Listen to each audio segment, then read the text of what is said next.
So the new owner of the Bullitt and I kept in contact really well. We followed each other's Instagrams, and every time I'd see a picture of the Bullitt pop up, I'd always pause and look at it.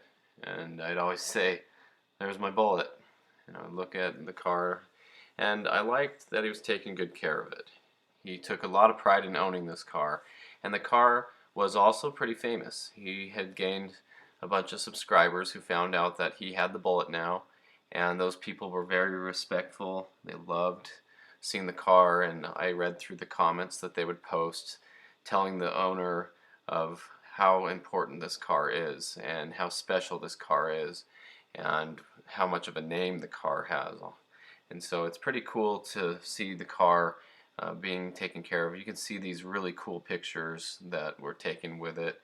He had some friends who are really into photography, and they took some great pictures of the car, and he took some great pictures of the car as well. So at first I neglected to give him the fourth Bullitt hologram sticker. I didn't tell him that I had it. I was still gauging his interest in the car. I was still figuring out whether he was going to be somebody who was going to take care of the car, or if he was going to sell it quickly, or if he was not going to have any interest in these types of things. And so for those of you that do not know, this fourth Bullitt hologram sticker is very special. Every Bullitt Mustang has two of these on the car, one on the strut tower, one under the back seat on the frame. The third one, according to the book, Engineer plus Enthusiast equals Excitement, the book references that the third hologram sticker was thrown away or discarded, although others have said in the past that the third Bullitt hologram sticker was placed with all of the Bullitt's third stickers in a mason jar and buried in a time capsule at Ford headquarters. So we don't know if that's true or not, but there was a fourth one made, and it is up to the owner to obtain the sticker. And there's a lot of information out there about that. And I had obtained my sticker, and this is it. There's a picture of the sticker. And these are not supposed to get out. As a matter of fact, the Ford technician is supposed to put this on the car over top of the one on the strut tower to replace the one on the strut tower when it fades. But I was able to acquire mine from Ford without them putting it on the car, and I have the one for my cousin's Bullitt number 140. That car supposedly has been scrapped. And I had the one from my other black Bullitt that I owned for a little while, and the new owner should have that in their possession, and the car has been sold a few times, that black one, so I don't know if that sticker survived with the car. And that's the whole issue with these stickers, is they're really easy to lose. So I didn't want to give this sticker to the new owner until I trusted that he was going to take care of the car and the sticker and not lose it. And I kept that. I was also thinking, I'll keep this because on the slight chance that I ever get the car back, I don't want to have to have lost the sticker in the process. But after a few months, he messaged me and asked if I had that fourth sticker, and I told him, yes, I do have it. And he asked for it, so I sent it to him in an envelope. I was even worried about it getting lost in the mail, but I did send it to him. And so this is a picture he took of getting the fourth hologram sticker with the car's number on it. This is Bullitt 4622. So he has the sticker to the car. It went with the car, and he was taking good care of it. But as you can see in these pictures, the car looks really good. It actually looks better than the car does in person. Of course, this is a 160,000 mile car. It was never a beautiful show car to begin with, but it was cleaned up nicely. I had put a lot of work into making this car what it is, and he was enjoying the car and taking pictures of it, and really enjoying the benefit of all my hard work. And so you can see how beautiful the car looks in these pictures. And he has some other friends that he would hang out with and go out and take these pictures with. So here's a picture of some of his other friends' cars, some Subarus, and you can see his other lineup here. The Bullitt's looking good with these other cars. So beautiful pictures all around. Every time I'd see these, I would get excited, and I would look at the car and say, okay, he's taking good care of it. The wheels are still on it. The car looks clean.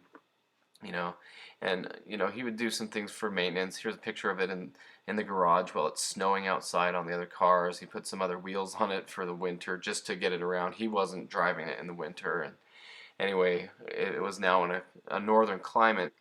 And so I would talk back and forth with him, and he would throw out some ideas of some things he wanted to do to the car. And I was a little bit hesitant. I was still pretty protective of the car. I'd say, no, I wouldn't do that, or, well, yeah, I guess you could do that. Almost like he would ask me permission to work on the car, and I'd tell him if it was okay or not. But one of the things he talked about was changing it to a turbo car, and I opposed that pretty strongly. I highly recommended that he keep the supercharger because I love the Torque Tech kit. I love the ported Eaton, how it screams really bad. And so he did keep it supercharged.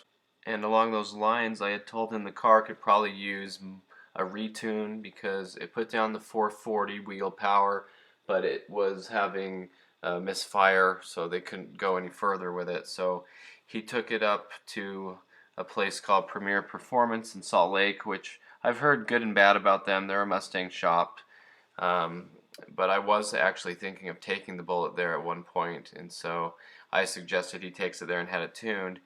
So he made an appointment and took it in there, had it retuned, and this time it ran great on the dyno, and they were able to get 520 rear wheel horse out of it. So here's the dyno video from that, and I'll have the dyno sheet as well.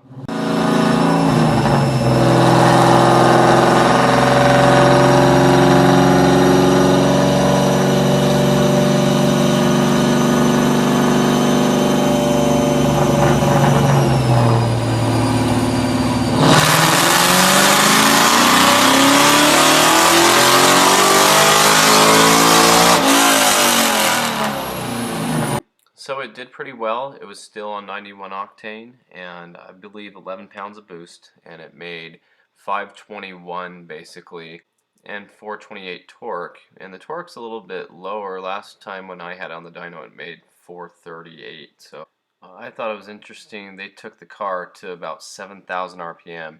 So I told them, well, I'm glad I put those comp valve springs in there and the comp cams. The valve train could probably handle it. So that was pretty good. But he did want to change some things up onto it, so he bought these wheels and he did a great job powder coating them. They looked really nice, and he put those on the car, although I didn't like them as much because the Bullitt to me should still have the deep dish Bullitt wheels. That's what the car is, but look how good it looks with those Toyo tires on it, just really strong looking. And so the Bullitt had a new look, but he kept the wheels, and I thought, okay, well, that's alright as long as you keep the parts, and then he decided he wanted to change the hood up. I had given him a 99 Cobra hood and a V6 hood to modify, and so he took the 99 Cobra hood and he cut the center section out here and he added some vents.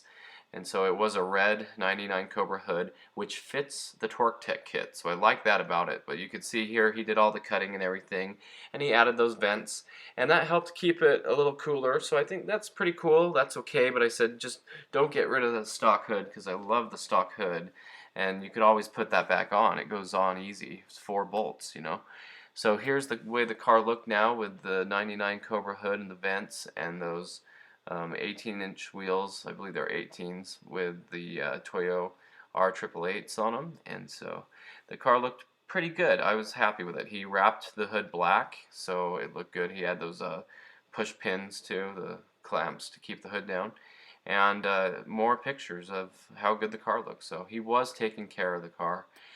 So at this point, not a lot changed, but I highly suggest that he keep all parts if he does change anything, because they could always be changed back. So that's just the update on the Bullitt. Here's one of the pictures he put on his Instagram from when I had it on the dyno, and it popped flames out on the dyno. Pretty cool picture.